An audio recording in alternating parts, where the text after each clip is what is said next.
আসসালামু আলাইকুম ওয়া রাহমাতুল্লাহি ওয়া বারাকাতুহু। আলহামদুলিল্লাহ ওয়াহদাহ ওয়াস সালাতু ওয়াস সালামু আলা মান লা নাবিয়্যা বা'দা, আম্মা বা'দ। সম্মানিত সুপ্রিয় ভাই ও বোনেরা, আজকের আলোচনার বিষয় হচ্ছে মৃত্যুর পরে মানুষের আশা আকাঙ্ক্ষা। এই জীবনে মানুষের অনেকের আশা আকাঙ্ক্ষা রয়েছে, কিছু বাস্তবায়িত হয়, কিছু বাস্তবায়িত হয় না। মানুষের আশার শেষ হয় না। একজন গরিব ব্যক্তিকে যদি প্রশ্ন করা হয় তার আশা আকাঙ্ক্ষা কি, সে তখন বলবে, হ্যাঁ, আমি যদি একটু সম্পদশালী হই, একটু টাকা পয়সার মালিক হতে পারি, তাহলে আমি দুনিয়াটা উপভোগ করতে পারবো, আমার আশা পূরণ হবে।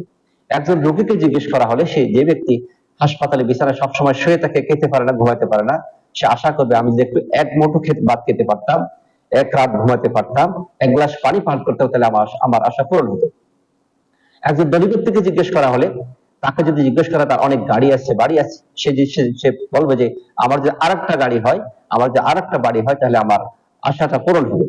এই জন্য রাসূলুল্লাহ সাল্লাল্লাহু আলাইহি ওয়াসাল্লাম সাত বছর ইবনে আব্বাস থেকে হাদিসটি বর্ণিত, নবী সাল্লাল্লাহু আলাইহি ওয়াসাল্লাম বলেছেন, লাউ আন্না লিবনি আদম ওয়াদিয়ান মিন যাহাবিন আহাব্বা আন ইয়াকুনা লাহু ওয়াদিয়ান ওয়া লা ইয়ামলা ফাহু ইল্লা তুরাব।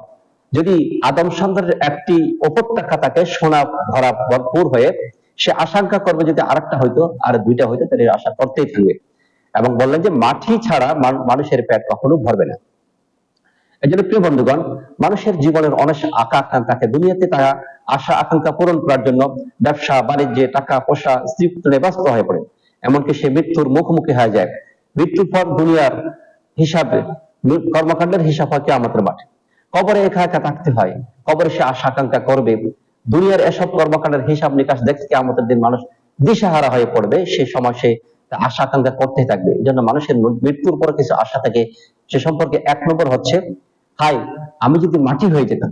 একজন কাফের বলবে যে হ্যাঁ, আমি মাটি হতাম, তাহলে অনেক ভালো হতো।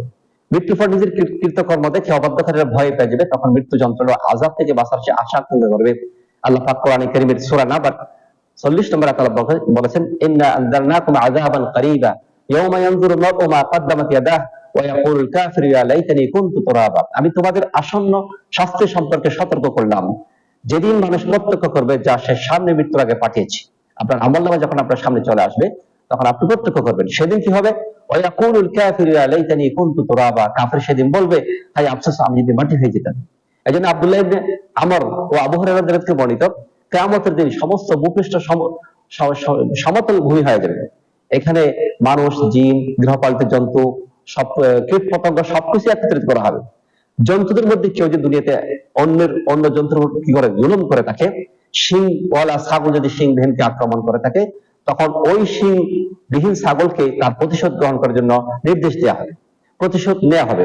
এই কর্মকাণ্ড সমাপ্ত হলে সব জন্তুকে আদেশ করা হবে, তুমি মাটি হয়ে যাও, খুনি তোরা, আবার তোমরা সব মাটি হয়ে যাও। এই অবস্থা দেখে কাফের মুশরিকরা তখন আফসোস করতে থাকবে, আহা, আমি যদি একটা গাধা হতাম, আমি যদি গরু হতাম, আমি তো অপদার্থ জিনিস হতাম, আমি তো অন্য কিছু মানুষ না অন্য কিছু হতাম, তাহলে আমি আজকে মাটি হয়ে আমার জীবন শেষ হয়ে যেত, আর বিচারের সম্মুখীন হইতে হবে না। হাই ইয়া লাইতানি কুনতু তুরাবা, আমি যদি মাটি হতাম তাহলে অনেক ভালো হয়ে যেত। প্রিয় বন্ধুগণ, সেই সময় আফসোস করে কোনো লাভ হবে না। দ্বিতীয় আশঙ্কা হয় মৃত্যুর সময় সে আশা করবে, যখন মৃত্যুর একেবারে তার মৃত্যুর ধারাপ্রান্তে পৌঁছে যাবে, মুমূর্ষু অবস্থা হবে, সেই মুহূর্তে সে বলবে, আল্লাহ পাক বলেন, হাত্তা ইযা জা আহাদাহুমুল মাউতু ক্বালা রাব্বিরজিউন। যখন তাদের সামনে মৃত্যু আসে, তখন সে বলে, আল্লাহ, আমাকে পুনরায় পৃথিবীতে প্রেরণ করুন, একটু যাওয়ার সুযোগ দান করুন। আল্লাহ রাব্বুল আলামিন সে কামনা করবে, সে দুনিয়ার ব্যবসা বাণিজ্যের জন্য, টাকা পয়সার জন্য সে কামনা করবে না। সে বলবে, লাআল্লি আ'মালু সালিহান ফীমা মা তারাকতু। আল্লাহ, যেই কাজটা আমি দুনিয়াতে করতে পারিনি সেই কাজটা করব, আমি নামাজ পড়বো, যাকাত দিব, হজ করব, ভালো কাজ করব, অন্যায় সত্য কাজ থেকে বিরত থাকবে। এই কাজের আশা পোষণ সে করতে থাকবে, কিন্তু সেই আশা কখনো পূরণ হবে না। সে আশা যদি, সেই কাজটা যদি সে দুনিয়াতে করতো, তা পূরণ করা হতো, এখন কিন্তু সময় নেই। আল্লাহ পাক তখন উত্তরে বলবেন, কাল্লা ইন্নাহা কালিমাতুন হুয়া কাইলুহা ওয়া মিন ওয়ারাইহিম বারযাখুন ইলা ইয়াউমি ইউবআসুন। তাদের সামনে কখনো নেই, এটি তার কথার কথা মাত্র, তাদের সামনে রয়েছে বারযাখ, এরপরে পুনরুত্থান দিবস হবে, কিয়ামত দিবস শুধু সেই বারযাখ, অর্থাৎ কবরে তাকে রাখতে হবে। তৃতীয় হচ্ছে, মানুষ সালাত আদায় করার আশা পোষণ করে মৃত্যুর পরে।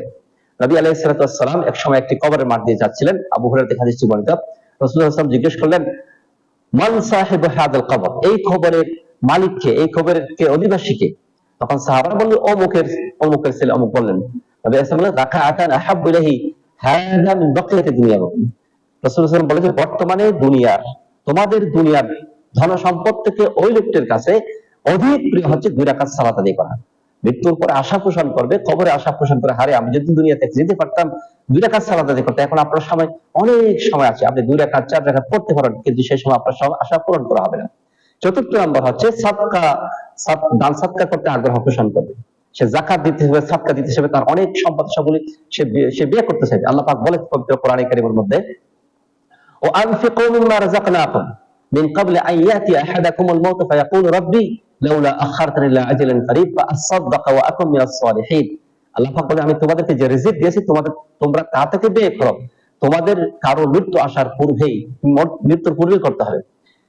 অন্যথায় মৃত্যু আসলে সে বলবে, হে আমাদের প্রতিপালক, আমাকে আরো কিছু সময় দিন, অবকাশ দিন, আমাকে একটু সময় দিন, আমাকে একটা দিন সময় দিন, 1 ঘন্টা সময় দিন। কি করবে সে? ফাআসাদদাকা, আমি সদকা করতাম এবং ভালো মানুষের অন্তর্ভুক্ত হয়ে যেতাম। এই ব্যক্তির কাছে অনেক টাকা পয়সা আছে, অনেক সম্পদ আছে, এই সমস্ত সম্পদগুলি সে আল্লাহর কাছে, আল্লাহর জন্য ওয়াকফ করে দিবে, সদকা করে দিবে, মসজিদ মাদ্রাসাটা দিয়ে দিবে, দুনিয়ার কোনো ব্যবসা যদি আসতে চাইবে না, কিন্তু সে আশা তার পূরণ হবে না। পঞ্চম নম্বর হচ্ছে সে আফসোস করবে, হ্যাঁ আমি যে আল্লাহ এবং রাসূলের আনুগত্য করতাম, দুনিয়ার এখন আল্লাহর আনুগত্য করে নাই, মানুষের ব্যক্তির কথা, নেতার কথা, পীরের কথা শুনেছেন, কিন্তু সেই মানুষগুলি সেই কিয়ামতের মাঠে আফসোস করবে, ইয়াউমা তুকাল্লিবু উজুহাহুম ফিন-নার ইয়াকুলুনা ইয়া লাইতানা আতা'না আল্লাহ ওয়া আতা'না রাসূল। সেদিন যেদিন আগুন তাদের মুখমণ্ডল ওলটপালট করা হবে, সেদিন তারা বলবে, হাই আমি যে আল্লাহর আনুগত্য করতাম, রাসূলের আনুগত্য করতাম, তাহলে আমার অনেক ভালো হবে। সুতরাং প্রিয় বন্ধুগণ, এখন থেকে শুরু করেন আল্লাহর আনুগত্য, রাসূলের আনুগত্য। ষষ্ঠ নম্বর হচ্ছে, হাই আমি যদি আবার রবের সাথে শিরক না করতাম। যারা মুশরিক, যারা কাফের, যারা হিন্দু, যারা মূর্তি পূজক, তারা বলবে যে, আরে আমি যদি শিরক না করতাম তাহলে আজকে কঠিন শাস্তি ভোগ করতে হতো না।